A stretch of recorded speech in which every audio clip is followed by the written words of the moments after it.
The nitrous machine is basically almost a canister device that holds oxygen and the gas, what we know as nitrous oxide.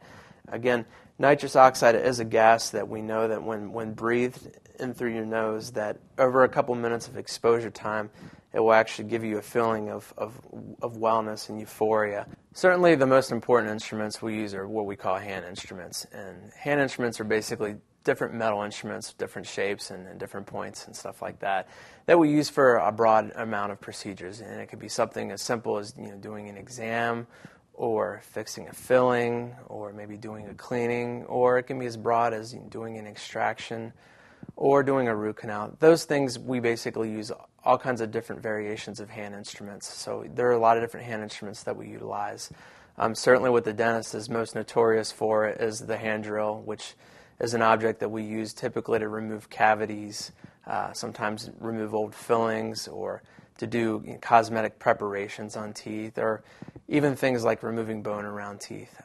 Some of the other instruments we use a lot of different X-ray devices to capture images of the gum and the bone and the supporting teeth.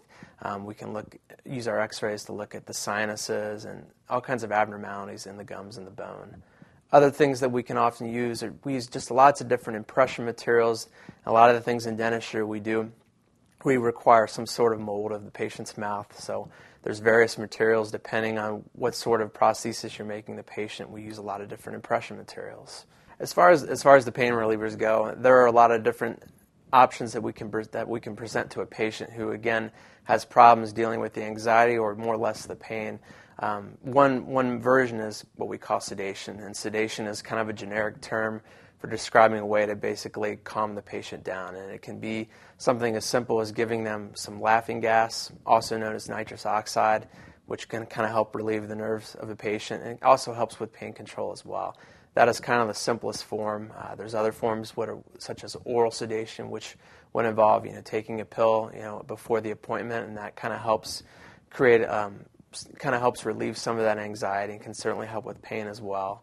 The other forms of sedation that we could offer to a patient would be IV sedation, where an IV is actually started in your arm and medications are actually pushed through your IV, and that actually helps put you to sleep. It kind of helps create amnesia, helps with pain control, and makes it a very comfortable experience for the patient.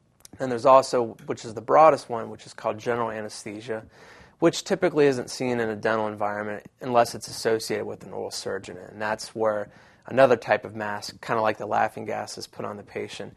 And they are basically put completely under to the point where they will not feel anything, they cannot hear anything. It's a little more extreme and not very common in a dental scenario, but it is available.